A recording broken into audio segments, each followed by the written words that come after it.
Good morning friends, मैं शालिनी आपका अपने यूट्यूब चैनल के आइडियल इंस्टीट्यूट पर स्वागत करती हूँ। बच्चों, अब तक हमने संज्ञा पढ़ा। पिछले कई वीडियो में हमने आपको संज्ञा और संज्ञा के प्रकार के बारे में बताया हुआ है। अब आज के इस वीडियो में हम सर्वनाम पे बात करते हैं कि सर्वनाम क्या होते हैं और सर्वनाम के कितने भेद होते हैं। तो कोई भी शब्द जो संज्ञा के स्थान पर प्रयोग होने वाले शब्द को हम सर्वनाम कहते हैं। जैसे यह, वह, वह, हम सब, जो भी शब्द संज्ञा के स्थान पर प्रयोग किए जाते हैं उन्हें हम सर्वनाम कहते हैं। सर्वनाम के प्रकार हम जानेंगे कि सर्वनाम कितने प्रकार के होते हैं। तो सर्वनाम 6 प्रकार के होते हैं। कितने प्रकार के होते हैं? 6 प्रकार के होते हैं। इसकी डिफिनेशन मैं एक बार और बोल रही हूँ, लिख नहीं रही हूँ। ट्रिकी मैं आपको बताऊंगी ताकि ट्रिक से जल्दी से आपको कंफर्म हो जाए कौन सा सर्वनाम है। तो इसकी डिफिनेशन में है, संज्ञा के स्थान पर प्रयोग होने वाले शब्द को हम सर्वनाम कहते हैं। जैसे यह, वह, मैं, हम, तुम आदि। आगे हम सर्वनाम के 6 प्रकार पे बात करते हैं। 6 प्रकार याद करने के लिए बच्चों हम एक ट्रिक का ध्यान रखेंगे। एक छोटी सी ट्रिक है। इस ट्रिक को अगर हम याद रखेंगे तो हमें सर्वनाम के 6 प्रकारों के बारे में ज्ञान हो जाएगा। तो ये हमारी छोटी सी ट्रिक है, अनाप शनाप। इसको क्या बोलते हैं? अनाप शनाप। इससे हम क्या पढ़ेंगे? सर्वनाम के 6 प्रकार याद करने में हमें आसानी होगी। नंबर 1 लिखते हैं। अनाप से क्या होगा? अनिश्चयवाचक सर्वनाम। अनिश्चयवाचक सर्वनाम। आ से क्या होगा बच्चों? अनिश्चयवाचक सर्वनाम। हमें आपको क्लियर कर रहे हैं। इसमें अनाप शनाप का पूरा क्या होगा? अनाप से हो जाएगा अनिश्चयवाचक सर्वनाम, न से हो जाएगा निजवाचक सर्वनाम, प से हो जाएगा पुरुषवाचक सर्वनाम, स से हो जाएगा संबंधवाचक सर्वनाम, न से हो जाएगा निजवाचक सर्वनाम और प से हो जाएगा प्रश्नवाचक सर्वनाम। इस प्रकार अनाप शनाप से हम 6 के 6 प्रकार सर्वनाम का याद रख सकते हैं। तो अनिश्चयवाचक सर्वनाम, जैसा कि इसके नाम से बच्चों स्पष्ट होता है, अनिश्चय, जो भी निश्चय ना हो, जिस सर्वनाम से निश्चितता का बोध नहीं प्रकट होता है उसे हम अनिश्चयवाचक सर्वनाम कहते हैं। जहां अनिश्चितता का बोध हो, निश्चितता ना प्रकट किया जाए, वहां पे अनिश्चयवाचक सर्वनाम होता है। एक एग्जांपल लेते हैं। इसमें इसको याद रखने के लिए इसमें याद रखिएगा कि इसके लिए कुछ, ये समझ लीजिए ट्रिक है, कुछ और कोई शब्द आता है। अनिश्चयवाचक सर्वनाम की पहचान के लिए कुछ और कोई शब्द आता है। जैसे कि एग्जांपल लेते हैं, बाहर कोई खड़ा है। क्या है? बाहर कौन खड़ा है ये निश्चित नहीं हो पा रहा है, लेकिन कोई खड़ा है। मान लीजिए किसी वाक्य में लिखा है, बाहर कोई खड़ा है जो आपसे मिलना चाह रहा है। ये वाक्य आपको दे दिया गया और पूछा गया इसमें कौन सा सर्वनाम है। तो यहाँ पे कोई और कुछ जब आ जाए तो ये समझ लेना अनिश्चयवाचक सर्वनाम है, क्योंकि इसमें निश्चितता का बोध नहीं हो रहा है। नेक्स्ट बच्चों हम बात करते हैं हमारा निश्चयवाचक सर्वनाम। कौन सा सर्वनाम? निश्चयवाचक। नंबर 2 हमारा क्या है? निश्चयवाचक सर्वनाम। कह सकते हैं कि जिन सर्वनामों से निश्चितता का बोध होता है उन्हें हम निश्चयवाचक सर्वनाम कहते हैं। इसके लिए कौन सा शब्द प्रयोग होता है? यह और वह। यह, वह, ये शब्द आप निश्चयवाचक सर्वनाम का बोध कराते हैं। मान लीजिए कहा गया यह डॉल मेरी है, यह गुड़िया मेरी है, यह गुड़िया मेरी है। एक एग्जांपल लेते हैं, इससे हम समझते हैं यह गुड़िया मेरी है, वह भूत है। तो ये श्योर कह दिया जा रहा है ना कि यह गुड़िया मेरी है, मतलब निश्चितता का इंडिकेट किया जा रहा है कि ये श्योर कि ये गुड़िया मेरी ही है, वह भूत ही है। ये कह दिया जाए यह भूत ही है, वह भूत है या वह भूत ही है। ये शब्द आपका हो जाएगा निश्चयवाचक सर्वनाम। कहने का मतलब यह है जिस सर्वनाम में निश्चितता का बोध होता है उसे हम निश्चयवाचक सर्वनाम कहते हैं। नंबर 3 पे हम आते हैं बच्चों। नंबर 3 हमारा है पुरुषवाचक सर्वनाम। नंबर 3 हमारा है पुरुषवाचक सर्वनाम। हम 10 मिनट में बहुत जल्दी 6 सर्वनाम पे बात करते हैं। पुरुषवाचक सर्वनाम।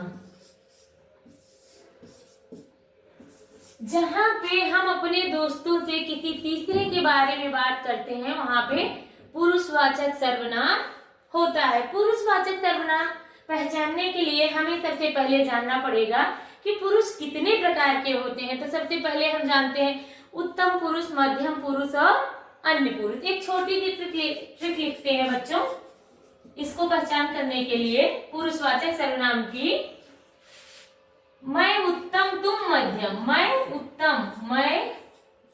उत्तम और तुम मध्यम, बाकी सब अन्य। ये आपकी एक छोटी सी ट्रिक है। बाकी सब अन्य कहने का मतलब ये है बच्चों, मैं उत्तम मतलब उत्तम पुरुष किस में आएगा? मैं में। मैं और हम जहां आ जाए वहां पे आपका क्या हो जाएगा? उत्तम पुरुष हो जाएगा। तुम, मैं उत्तम, तुम मध्यम, बाकी सब अन्य। तुम आ गया और मध्यम में क्या आ जाएगा? तुम, तुम्हारा, तेरा, तू, ये आ जाए। बाकी सब अन्य में बच्चों, अन्य में क्या आ जाएगा? ये, वह, वह या किसी का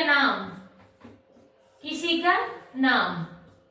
मान लीजिए किसी सर्वनाम में कहा गया है कि मैं उत्तम, मैं एक बहुत अच्छी लड़की हूँ। यह कह दिया जाए तुम अपना काम स्वयं करते हो, या तुम कब से यहाँ पे आए हो, या वह पीता है जो कि स्कूल में पढ़ती है। जब इन शब्दों का प्रयोग सर्वनाम में रहेगा, पुरुष की पहचान जब हम कर लेंगे तो वहां पे हमको लगेगा कि ये पुरुषवाचक सर्वनाम है। जहाँ पे यह, वह या किसी लड़की लड़के का नाम आ जाए, मैं, हम का प्रयोग हो, तुम और तू का प्रयोग हो, वहां पे आपका पुरुषवाचक सर्वनाम हो जाएगा। इस ट्रिक को याद रखेंगे तो ये सर्वनाम पहचानने में आपको बहुत आसानी होगी बच्चों।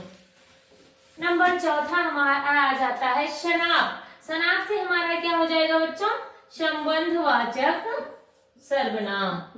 संबंधवाचक सर्वनाम।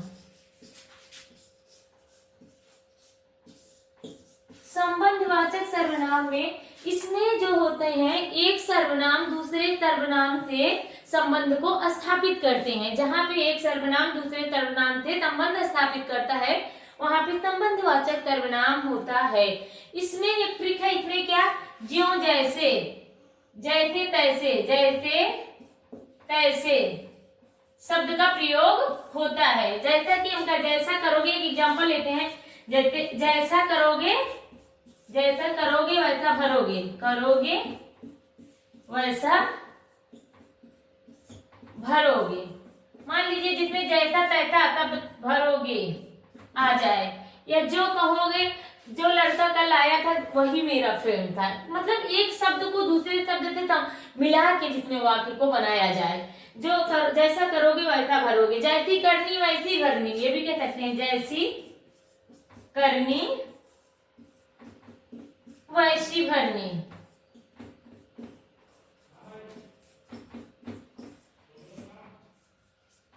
ये हमारा क्या हो जाएगा? जैसी करनी वैसी भरनी हमारा हो जाएगा संबंधवाचक सर्वनाम। तो ये हम ध्यान रखेंगे, जैसे तैसे त्यों यों जो शब्द आएंगे वो हमारा संबंधवाचक सर्वनाम होता है। आगे हम नंबर 5 पढ़ते हैं बच्चों। नंबर 5 हमारा है निजवाचक सर्वनाम।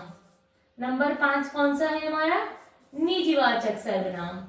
निजवाचक सर्वनाम।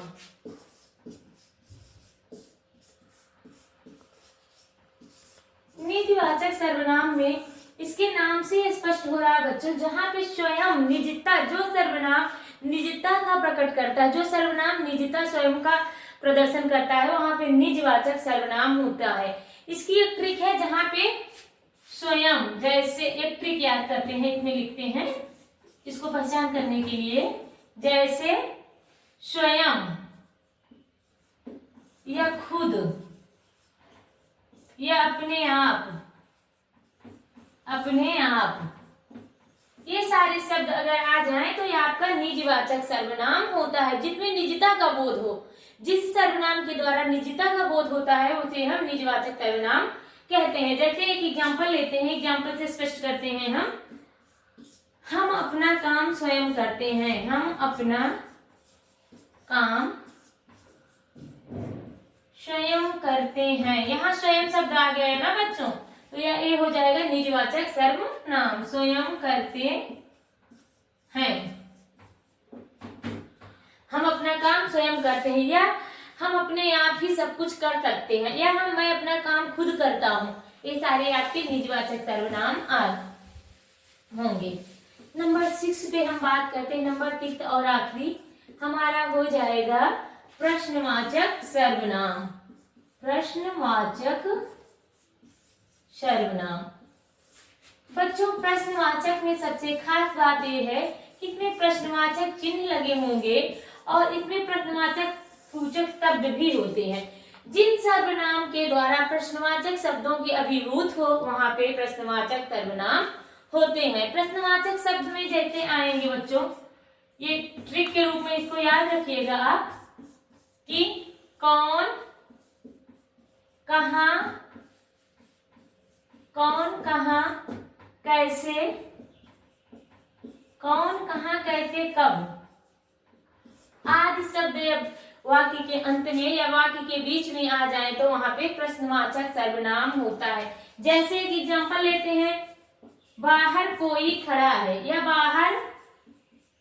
बाहर कौन खड़ा है।